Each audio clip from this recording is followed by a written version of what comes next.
Halo, selamat pagi, siang, sore, dan malam. Untuk tema hari ini saya akan membuat rumah untuk gurame kerdil atau gurame mini, atau biasa dikenal dengan istilah ikan sepat. Kalau di Indonesia, ikan ini disebut dengan sepat madu, tetapi sebenarnya ini berbeda dengan sepat madu yang diperjualbelikan di negara barat ya. Kalau di Amerika atau di negara barat seperti Eropa, ikan ini disebut dengan nama flame dwarf gourami atau sepat api karena warnanya yang menyala seperti api. Nama latinnya adalah Trichogastur lalius atau termasuk rumpun dari keluarga Gurame mini. Sementara kalau sepat madu itu nama latinnya adalah Trichogastur juna dan berbeda warnanya dengan Trichogastur lalius yang jenis flame ya, yang jenis api. Untuk yang jantan di sirip bawahnya itu ada semacam garis hitam, sementara yang betina warnanya lebih buram dan ada garis horizontal yang melintang di tubuhnya ya. Bisa dilihat dari foto yang saya ambil dari Google, itu yang sebelah kiri itu yang jantan, sementara yang sebelah kanan itu adalah yang betina yang ada garis melintang di tubuhnya itu. Nah, pertama-tama saya siapkan tempatnya, akuarium berukuran 60 cm panjangnya. Kemudian aksesorisnya yaitu 2 batang sirih gading yang pertama. Kemudian ganggang, dan saya juga menyediakan pasir malang ya. Pasir malang bekas, fungsinya adalah untuk tempat bakteri baik, mengolah sisa-sisa kotoran ikan dan sisa-sisa makanan untuk nutrisi tumbuhan. Nah, saya sediakan pasir malang tersebut sebanyak setengah toples ya, setengah toples. Bisa juga lebih, bisa juga banyak, tergantung selera Anda. Kemudian saya sediakan juga batang kayu yang saya temukan di jalan, kemudian saya rendam selama berbulan-bulan di dalam air agar tenggelam. Kemudian patung yang terbuat dari tanah liat. Oke, langsung saja kita setting, yaitu pertama-tama saya masukkan dulu pasir malangnya sampai merata ya. Kemudian diratakan seluruh dasarannya agar terkena pasir malang tersebut. Lalu saya isi airnya sampai penuh. Nah, setelah itu saya saring kotoran sisa-sisa pasir malang yang ada di permukaan airnya tersebut, saya saring agar bersih.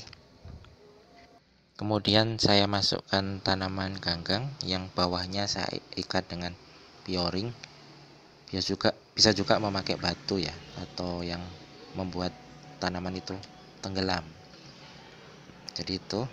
Kemudian saya masukkan kayu yang sudah saya tenggelamin selama berbulan-bulan di dalam air agar dia tidak mengapung. Jadi kalau dimasukkan ke dalam air dia langsung tenggelam. Ini bukan kayu rasa Malaya, hanya kayu yang saya temukan di jalan. Kemudian habis itu, setelah itu saya masukkan patung yang terbuat dari tanah liat. Fungsinya adalah agar tanah liat fungsinya itu sebagai penghilang racun ya. Jadi selain bentuknya indah kan juga bisa menghilangkan racun, fungsi tanah liat.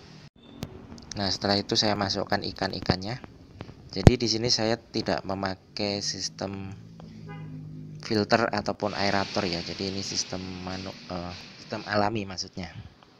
Nah, terakhir sebagai pembersih akuarium saya masukkan ikan gararufa yang biasa dipakai untuk terapi ya. Karena ikan ini juga mempunyai fungsi sebagai pembersih lumut atau pembersih alga ya.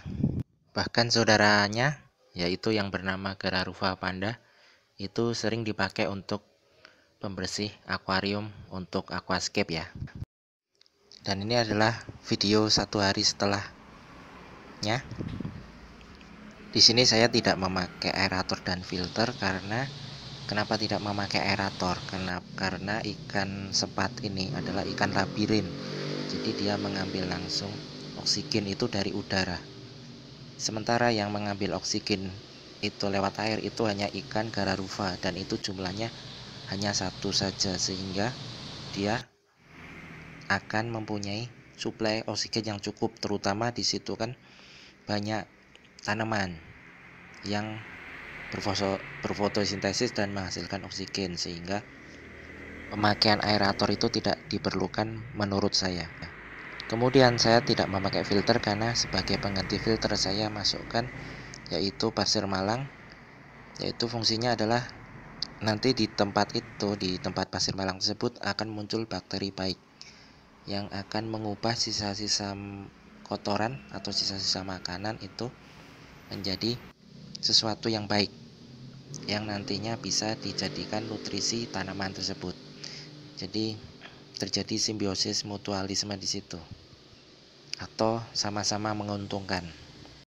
Nah, ikan ini sangat cocok untuk pemula karena dia ini sangat mudah dirawat, easy for beginner. Kemudian tidak memerlukan peralatan macam-macam seperti aerator, seperti filter dan sebagainya. Harganya pun sangat terjangkau dan ikan ini tidak mudah sakit. Makannya pun juga gampang, jadi ikan ini tidak pemilih.